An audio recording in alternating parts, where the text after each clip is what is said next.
बच्चों, आज हम करेंगे कक्षा 10वीं। इसका विषय हिंदी रहेगी। माता का आंचल के बारे में करेंगे। ठीक है। कार्यभाग 82। ठीक है। तिथि रहेगी 2 जनवरी, नहीं 2 फरवरी 2022। सॉरी। विद्यार्थी का नाम लिखना है, इधर कक्षा का नाम लिखना है। ओके स्टूडेंट्स, देखो प्यारे बच्चों, आज हम नए पाठ का शुभारंभ करेंगे। यानी कि आज हम नए पाठ करेंगे। उसका पाठ का नाम है क्या? माता का आंचल। इसके लेखकों में शिव पूजन सराय। ठीक है। बचपन की यादों को ताज़ा करने वाला सौभाग्य मिलेगा। ठीक है। केवल पाठ ही नहीं, नई पूरक पुस्तक कविता का अवलोकन करेंगे और श्री शिव पूजन सहाय द्वारा लिखी कहानी माता का आंचल का अध्ययन करेंगे। ठीक है। ये जो माता का आंचल किसने लिखा था? हमारा शिव पूजन सहाय ने लिखा था। ठीक है। माता का आंचल में प्रयोग ग्रामीण जीवन की एक कहानी थी। इसमें हमारे ठीक है सहज सरल भाषा में कही गई थी। कहानी में देश शाह शब्दों का प्रयोग किससे किया था? बहुलता से किया गया था। ठीक है। तो देखते हैं। देखो, शिव पूजन सिरादी जी का जन्म बिहार के भोजपुर जिले के उधवास गांव में 1893 में हुआ था। ठीक है। इसके बचपन का नाम क्या था? भोलानाथ था। ठीक है। शिव पूजन सराय अपने समय के लेखकों में बहुत लोकप्रिय और सम्मानित व्यक्ति थे। उन्होंने जागरण, माधुरी, हिमालय बालक आदि कई पत्रिकाओं का संपादन किया था। वे हिंदी की प्रतिष्ठित पत्रिका मतवाला के संपादन मंडल में भी रहे। सहाय जी मुख्य गद्य लेखक थे। क्या थे बच्चों? ये गद्यांश लेखक थे, गद्य लेखक। ठीक है। देहाती दुनिया ग्राम सुधार में वे दिन में जो लोग थे ना, वो क्या करते? संटी शोष आदि उनकी गद्य की टीका प्रकाशित हुई थी उस टाइम पे। ठीक है। साहित्य सेवा करते हुए सन 1963 में उनका देहांत हो गया था। ठीक है। 1893 में उनका क्या हुआ था? जन्म हुआ था। और 1963 में उनका क्या हो गया था बच्चों? देहांत हो गया था। ठीक है। देखो, उन्होंने एक कविता लिखी थी, जहाँ लड़कों का संग ता बाजे मर्दंग।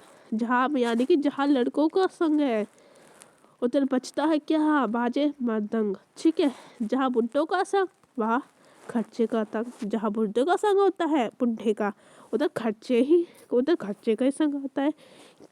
ठीक है ना। बुड्ढे का दिन में खर्चे बहुत होते क्योंकि उनको कहीं कभी किस चीज़ की बीमारी लग जाती, कभी किस चीज़ की। देखो, इनका बर्बाद दे रखा है। देखो, हमारे पिता तड़के उठकर, यानी कि मेरे पिता सुबह उठकर, तड़के को क्या बोलते हैं? सुबह। ठीक है।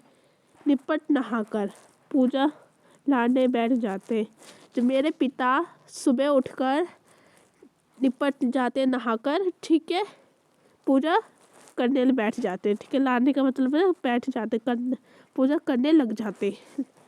हम बचपन से उनके अंग लग गए थे। हम क्या हो गए थे? बचपन में उन्हें अंग लग गए थे कि माता से केवल दूध पीने तक का नाता था। कि जो हमारी मम्मी थी या ममता था, उनका दूध पीने का तक का ही नाता था। ठीक है। क्योंकि जब हम छोटे थे, बच्चे थे, सिर्फ उनका दूध ही तो पीते थे ना। इसलिए पिता के साथ ही हम बाहर की बैठक में भी सोया करते थे। इसलिए जो पिता के साथ हम जाते थे ना बाहर बैठक करने, तो उनके साथ ही हम क्या करते थे बच्चों? सोया करते थे। ठीक है। वे अपने साथ ही हमें भी उठाते थे। बिल्कुल भाई, अगर मम्मी उठ जाती है, अगर थोड़े से लेट होए ना, तो मम्मी अपने साथ ही उठाती है ना बच्चों को, उठ जाओ बच्चों, उठ जाओ। ठीक है। और उन बच्चों को क्या करती? नहला धुला कर पूजा पर बिठा देते थे। ठीक है। हम भभूत का तिलक लगा देने के लिए, जो हमारे जो ये तिलक होते हैं ना, भभूत का तिलक, जैसे कई पार्टी में जाओ, कहीं गीत गाने, कहीं कुछ गाने, तो तिलक जरूर लगाया जाता है। ठीक है। जैसे इसमें शिव भोलेनाथ ने लगा रखा है तिलक। ठीक है।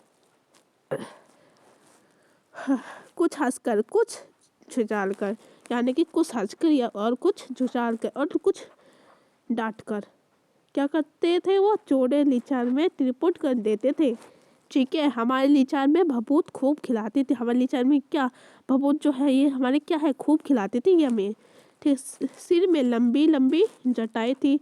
क्या थी? सिर में जो है ये लंबी लंबी जटाई थी। ठीक है। रवाने से हम खासे बम भोला बन जाते। क्या हो जाते? खासे और क्या बन जाते? बम भोला बन जाते। ठीक है। आई होप बच्चों वीडियो समझ में आ रहा तो लाइक शेयर सब्सक्राइब जरूर कर देना मेरे यूट्यूब चैनल को, ठीक है। अब इसमें पूछे गए कुल हमारे 6 प्रश्न है, ठीक है। 6, पहला, दूसरा, तीसरा, चौथा, पांचवा, छठा, 6 प्रश्न है। और ये हमारा एक्टिविटीज़ है, गतिविधि दे रखी है। तो पहले प्रश्न में क्या, पाठ के लेखक का नाम क्या है और उनके बच्चे में किस नाम से जाना जाता था। तो ये बहुत ही इजी क्वेश्चन है, तो आप लिख लेना कि शिवपूजन से ये पाठ का नाम था और इनके बचपन का नाम क्या था, भोलानाथ, ठीक है, ठीक है। ये लिख लेना फर्स्ट क्वेश्चन में, क्या ऐसा लिख देना कि इस पाठ का नाम क्या था बच्चों। देखिए ये लिखा है, पाठ के लेखक का नाम हमारे क्या था, शिवपूजन सरलाए, और इनका बचपन का नाम था भोलानाथ सलाए, भोलानाथ, ठीक है। ये फर्स्ट क्वेश्चन का आंसर है। सेकंड क्वेश्चन देखो, लेखक का साहित्य परिचय लिखिए। जो लेखक का क्या है, साहित्य परिचय था, क्या था बच्चों लेखक का साहित्य परिचय, उनने क्या परिचय दिया था। देखो स्टूडेंट, फर्स्ट क्वेश्चन का आंसर आपने लिख लिया था। सेकंड क्वेश्चन का देखो, आप लिख लेना शिवपूजन सयाय ने कई सारे गद्य लिखा, ठीक है। शिवपूजन सयाय ने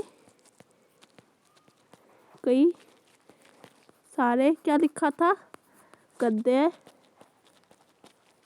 लिखा, ठीक है। इसके बाद आप लिख लेना उन्होंने लिखा, फिर लिख लेना उन्होंने जागरण, माधुरी, हिमालय, बाल गद्य पत्रों का भी संपादन किया, ठीक है। फिर लिखना सायदा जी मुख्य गद्य लेखक थे, बिल्कुल थे बच्चों, ठीक है। देखो ये वाला लिखना, देखो उन्होंने जागरण, माधुरी, हिमालय, बाल गद्य पत्रों का क्या किया था, संपादन किया था। फिर इसके बाद लिखना सहायक जी मुख्य गद्य थे, जी की देहांती दुनिया ग्राम सुधार पे लोग समझते गद्य करते करते प्रकाशित हुई थी। तो ये आपका सेकंड क्वेश्चन का आंसर है, ठीक है। थर्ड क्वेश्चन देखो हमारा क्या कहना चाहता है। थर्ड क्वेश्चन हमारा, लेखक के अनुसार बाल व्यवस्था में बम भोला कब बन जाते हैं थे। तो देखो इसका आंसर बच्चों इस गद्य में पढ़ा है कि भूभोज रमाने से हम खासे बम भोले बन जाते थे। तो ये थर्ड क्वेश्चन का आंसर क्या, भूभोज रमाने से हम खासे बम भोले बन जाते थे, थर्ड क्वेश्चन का आंसर है, ठीक है। फोर्थ क्वेश्चन के आंसर में आपका क्या है, लेखक के अनुसार प्राप्त काल में उनके पिता की दिनचर्या क्या थी, ठीक है। लेखक के अनुसार उनके पिता की दिनचर्या क्या थी। तो देखो इसका आंसर भी, तो बच्चों देखो इसका भी आंसर आपका फोर्थ क्वेश्चन का पहली लाइन में था, हमारे पिता तड़के उठकर निपट नहाकर पूजा लाने बैठ जाते थे, ठीक है। ये आपका फोर्थ क्वेश्चन का आंसर है।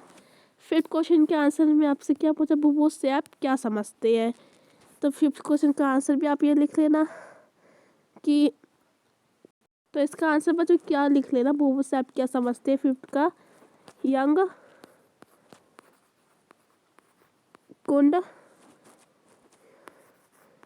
या पूजा को क्या कहते हैं, भूभूत कहते हैं, ठीक है,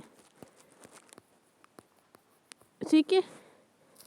और बच्चों देखो फिर है हमारा कार्यपत्र से देहांत शब्द छाट कर लिखिए और उनका पता लगाइए। जो कार्यपत्र क्या, तो बच्चों देखो ये जो है ये आप खुद को, सिक्स क्वेश्चन तो मैंने करवा ही नहीं था, मैं भूल ही गई थी।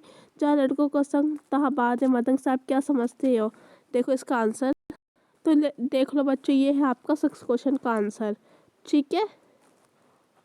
इस पंक्ति का अर्थ है जहाँ युवाओं का संग होता है वहाँ पर क्या होता, हर्षोल्लास का वातावरण, तो समान आयु वाले युवा एक दूसरे को साथ मिलने पर मौज मस्ती करते हैं, ठीक है। 7 क्वेश्चन में गतिविधि करेंगे। तो बच्चों ये जो आपकी गतिविधि दे रखी है कार्यपत्र से देहा शब्द का मतलब होता है आपका कठिन शब्द, ठीक है। क्या होता है, कठिन शब्द होता है, इसके मतलब हमारा कि कठिन शब्द छाट के लिखने हैं और उनके अर्थ भी लिखने हैं। तो देखो मैं करवाती हूँ आप तो देखो बच्चों ये जो तड़के है ना, तड़के को क्या बोलते हैं, प्राप्त काल, ठीक है। गतिविधि हो रखी है, गतिविधि हमारी इसकी का प्राप्त काल होता है तड़के को। बुभूत का मतलब होता है हमारा भस्म। क्या होता है? भस्म। ठीक है, बुभूत का भस्म होता है। और जो था बच्चों, जब बुभूत का भस्म होता है, आपको तड़के का सुबह लिख दो, नहीं तो सुबह प्राप्त काल, नहीं तो प्राप्त है काल है। ठीक है, और बुभूत का भस्म। ठीक है, तो यही लिख लेना। ठीक है, अब अगला प्रश्न देखो। कार्य तो गतिविधि दे रखी है 8th प्रश्न में। गतिविधि आप अपने बचपन को वर्तमान दोनों समय की प्राप्त करेंगे, दिशांतर लिखिए। तो आई होप बच्चों इसकी स्क्रीनशॉट ले सकते हैं। देखो, बचपन में मुझे सुबह जल्दी 6:20 पर उठाया जाता था, फिर जल्दी जल्दी तैयार होकर पूजा करनी होती थी। 7:30 बजे ब्रेकफास्ट करके 7:55 पर स्कूल पहुंचना था। वर्तमान में कोई पता है, बोर्ड की कक्षा होने के कारण मैं सुबह 5:10 पर उठता था। तो 7 से 8 बजे के बीच में नहाना धोना और पूजा पाठ करना, ब्रेकफास्ट के बाद फिर पढ़ाई का रूटीन होता था। ठीक, आई होप बच्चों ये थी आज की वर्कशीट। आशा करती समझ आया है तो लाइक शेयर एंड सब्सक्राइब जरूर कर देना। ठीक है, लाइक शेयर एंड सब्सक्राइब जरूर कर देना मेरी यूट्यूब, ताकि मैं जो भी वीडियो अपलोड करूँ अपने नोटिफिकेशन जरूर मिलते रहे और बेल आइकन जरूर दबाना। ठीक है, ओके बच्चों, bye bye, thanks for watching.